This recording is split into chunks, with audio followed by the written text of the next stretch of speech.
Regardez au bout du centenaire, un magazine d'information et d'actualité ayant trait aux activités du centenaire de l'église kimbangiste de 2021. Mesdames, Mesdemoiselles et Messieurs, bonjour.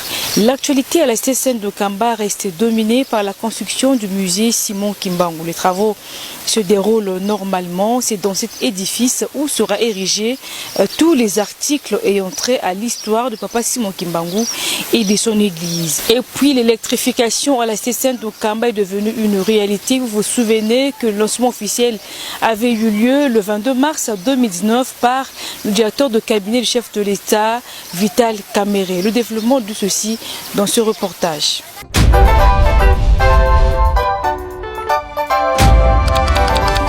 C'est depuis 2014, à l'occasion du centenaire de la naissance de sa grandeur Daniel Charles Kisolo Kele, que la première pierre pour la construction du musée Simon Kimbangu avait été posée. Les travaux évoluent à pas des géants. Les fidèles kimbanguistes du monde entier mettent la main à la pâte pour la réalisation de ce chef-d'œuvre qui va non seulement faire la fierté des kimbanguistes, mais aussi de la population congolaise, car ce musée va permettre à ce que les pèlerins quittant différents horizons du monde viennent le visiter. Ce musée, le tout premier, construit par l'église kimbanguiste, sera un lieu de recueillement et de mémoire de l'histoire de Papa Simon Kimbangu, l'homme du 12 septembre 1887. L'inauguration officielle interviendra le 6 avril 2021 à l'occasion de la célébration du 100e anniversaire de l'existence de l'église de Jésus-Christ sur la terre par son envoyé spécial Simon Kimbangu, comme le souligne ici l'un des ingénieurs. Actuel, il y a niveau Papa Simon Kimbangu, à la fin de 2 heures. Nous déjà comme déjà charpente sur 5 charpentes au niveau principal et si tu as fait la 4e charpente, 4e partie à charpente. Donc tu as un biseau charpente moko na une portion, parce que bien une portion parce que déjà partie moko tu as 6 niveaux. Tu as 6 niveaux. Tu as sous-sol moko et puis tu as 2 caves, rez-de-chaussée, mais 2 étages. Ce qui fait 6 niveaux. Sili, tu as les bureaux à moquette, mais tu as les phases à finition. La phase à finition, il y a un salle à moquette, parce que c'est une finicité. Et ça, maman. Il y a même ça, la première étape, c'est ceci. Cela ne dépend que des moyens. Si les moyens sont disponibles, attends. 2021, même avant 2021, si les moyens sont bien fournis, cela va permettre à ce que nous puissions achever le message que je peux leur donner et qu'ils puissent contribuer pour que nous puissions avoir ce que nous avons besoin comme matériaux de construction à temps, pour que nous puissions répondre au challenge qui nous attend, c'est-à-dire l'inauguration en 2021. Donc ça va nécessiter à ce que nous puissions finir les travaux avant 2021 pour que nous puissions aussi faire un suivi minutieux. C'est ça. Merci. La population de la cité sainte de Kamba vit dans les conditions les plus normales. Lancé en effet depuis le 22 mars 2019, Kamba est électrifié tous les jours sans arrêt. 80 maisons sur 100 sont éclairées 24 heures sur 24. La population de ce coin du pays est satisfaite de ce geste combien louable et remercie le chef spirituel de l'église kimbanguiste, sa divinité Simon Kimbangu, pour l'exécution de ce grand projet. Vraiment tozana esengo makasi parce que courant tozolambela ngo tozo repasser na courant tongo cheka mo mai na ya moto sokoli tala na ilanga onenge ye osokoli ka mai na ya moto olambi pe ka mati na tongo meli ba congélateur et comme ko travailler jour et nuit mama lili et so sanga lisusuti vraiment 3 ans de ce moment casse banda kuna ikotaki omonenge sali mabanga vraiment to kumisi papa Simon Kimbangu kyangani na makambo ya saleli biso vraiment nzambe akumisanga esengo mingi pona biso bana na ye kambe ezalaki boyete okotuta fufu okouta zamba okoya okotuta pondu mais sikoyo totikali so nde wana te mai ya pompe osokobima okozwa mai na pompe osokoli olambi vraiment en tout cas makambo nyonso ekomi kitoko tokomisi papa Simon Kimbangu kyangani. Les travaux sur l'éclairage public, l'une des préoccupations majeures de Madame Likaji, présidente de la société Global Trade and Finance, ont bel et bien débuté le dimanche 9 juin 2019 en Kamba. Le partenariat signé entre l'église kimbanguiste et cette société figure dans plusieurs domaines, parmi lesquels l'éclairage public à la cité sainte de Kamba. Plusieurs lampadaires seront installés sur les grandes artères de Kamba. Question pour elle de contribuer au développement de la cité sainte de Kamba. Autres travaux à signaler. Les flûtistes kimbanguistes du monde entier ont le devoir de moderniser le bénit de Kamba, appelé couramment Maesima. Ces travaux évoluent normalement. De ce fait, une délégation des flûtistes de l'inspectorat B ont été reçus par sa divinité Simon Kimbangu Kyangani. Une façon de mettre au tapis l'évolution des travaux de l'eau bénite. Pendant ce temps, le conseiller direct du chef spirituel, Papa André Meza Kyangani, procède à l'inspection de ses travaux tous les matins peu avant de se rendre dans son bureau de travail.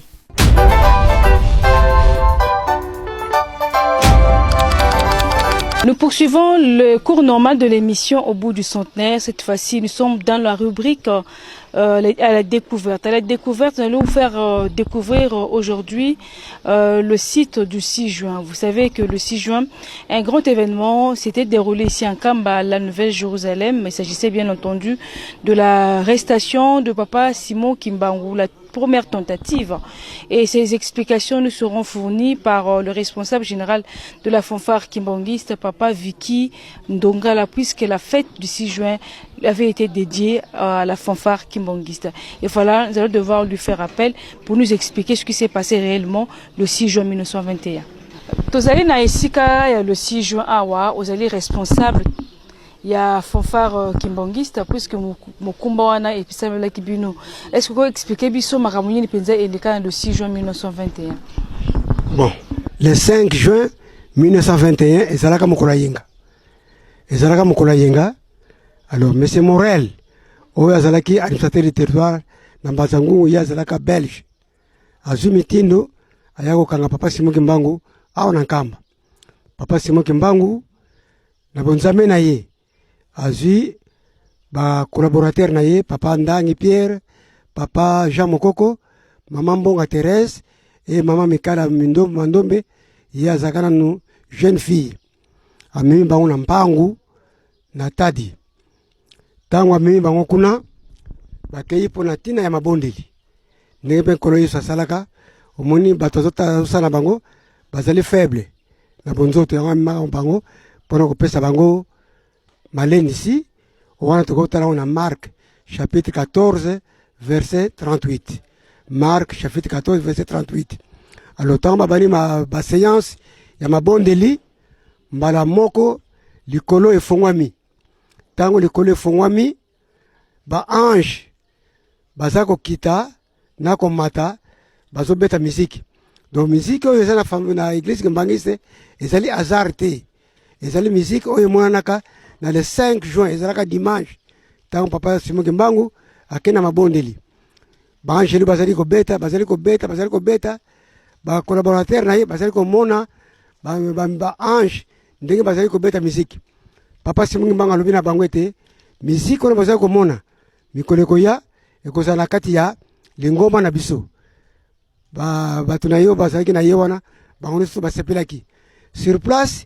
Maman Mbonga Thérèse tanga mone sengo wana asengi papa Simongi Mbangu.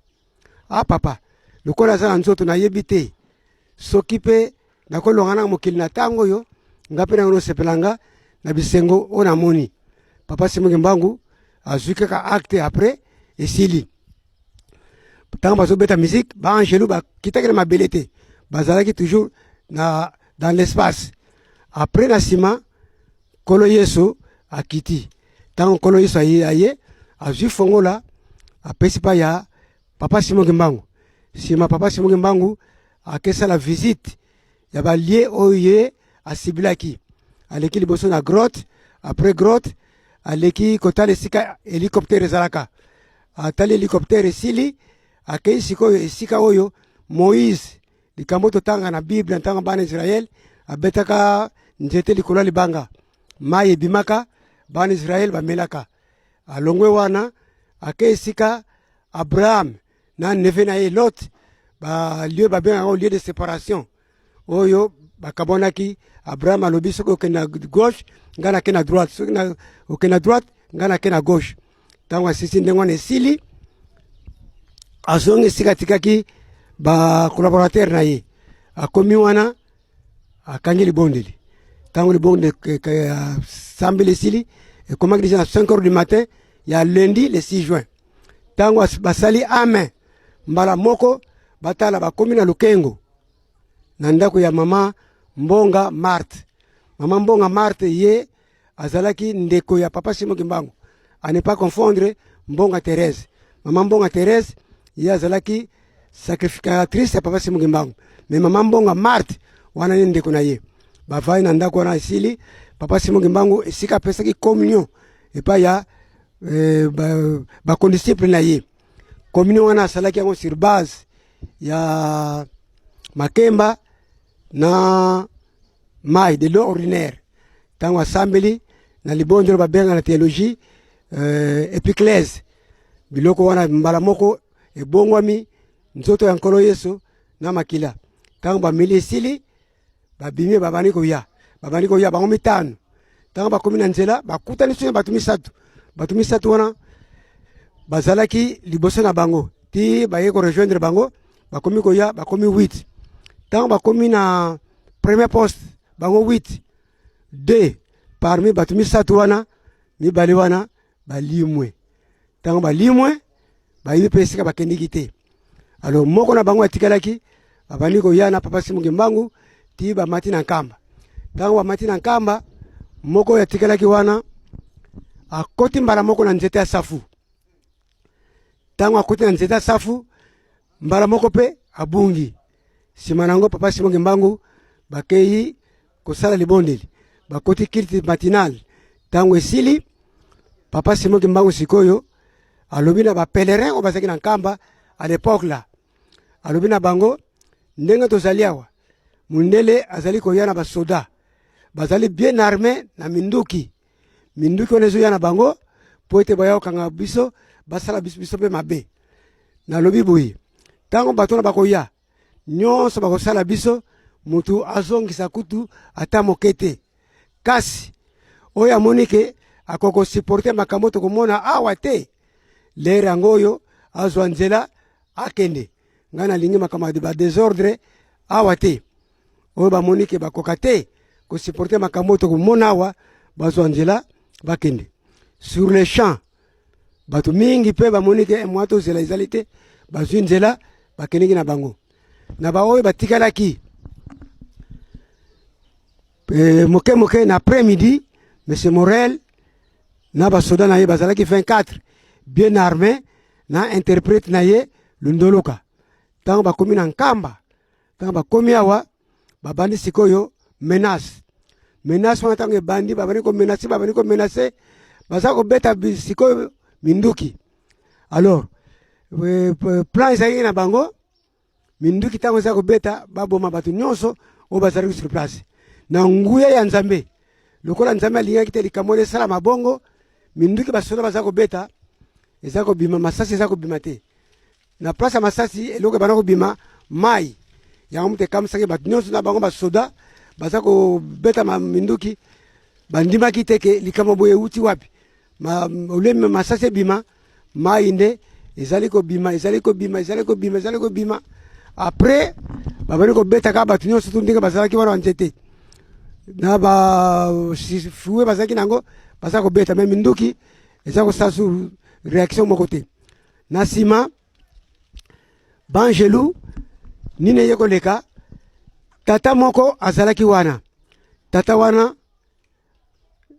tango moni menace leki mingi baza ko menace pe na papa Simon Ngembangu tata wana esali pasi akamati un morceau à brique abambi soda wana soda komona ye mampunga soda wana azokaki na mutu makila makasi na vertige wana munduki ekwei tango munduki ekwei na se mbala moko tata moko ya Congo Brazzaville komone Masamba mboka na ye na Kingoma tata wana azwi munduki wana po akima nango mais après ezalaki susu récupérer ezongi na maboka soda alors na likamona basalaki bazokisi soda lokola batosaki te papa Simon Ngembangu asepelaki te alobi na bango likambo bino bosali nkolo Yesu asepeli te mbala moko basoda babeti munduki tango babeti munduki lisasi ebimi ebomi mwana ya moke azalaki na mokongo ya mama Nyongwa Thérèse mama Nyongwa wana mboka ne na Kilwa mwana wana akufi mwana mobali tango akufi donc seule victime oyo akufaki na événement wana ezali kaka mwana wana puisque ezalaki envahissement ya cité sainte ya Nkamba baza komesa masoda ange abimi na nzata safu bon akei akeko libérer papa Simon Ngembangu esika azalaki donc nzete oyo azalaki awa ekatamaka na 1976 tango kimoni fondation ya temple na biso puisque temple fondation elekeli justement esika nzete ezalaki alors papa na boyoka na bango misato bamonaki kaka no malamu temple ezala nzete kata bayokani nzete nde sika ekatamaki alors nzete oti lelo eza kokauka eza na kati ya résidence ya papa donc ezalaka awa papa Simon Ngembangu azalaki ange abimi ange Gabriel akende kobimisa papa Simon Ngembangu esika wana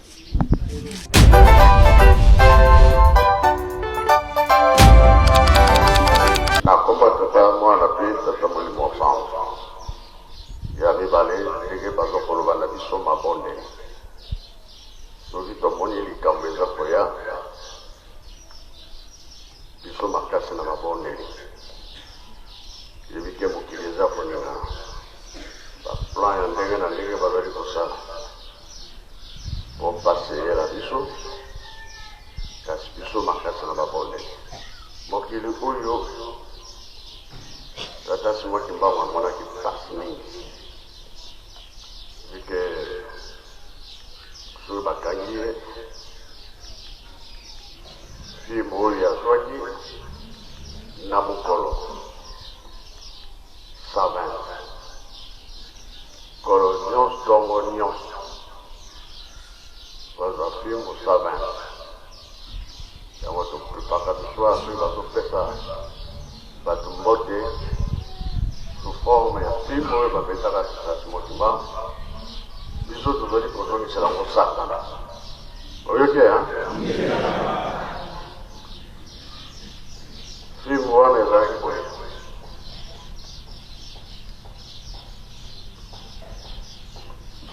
oyo kosimba ye mbala liboso batanga nango te oyo bazongisa ya mbala mibale batangi me moko biso tokomona ngo le double 120 passe bien passé passe 30 ans ya koloko limbo ebele na mokolo yango topepaka luswa mpona kotongisa satana limbo wana kosepelisa nzambe na biso po alongaki oyo tokangelaka na mbote nzembo wana bayemba bendele etelemi na nkombo ya Kristo yango tokutaka luswa kokumisa nzambe donc tine ezali tosala makasi na mabondeli mpasi oyo tata simoti mbango monaki biso toloka tosilisi na kombo tata mwana mpe tata mwani mosantu. Amen. Voilà, mesdames, mesdemoiselles et messieurs, c'est la fin de ce premier numéro du magazine Au bout du centenaire. Merci de nous avoir suivis. Au revoir et au prochain numéro.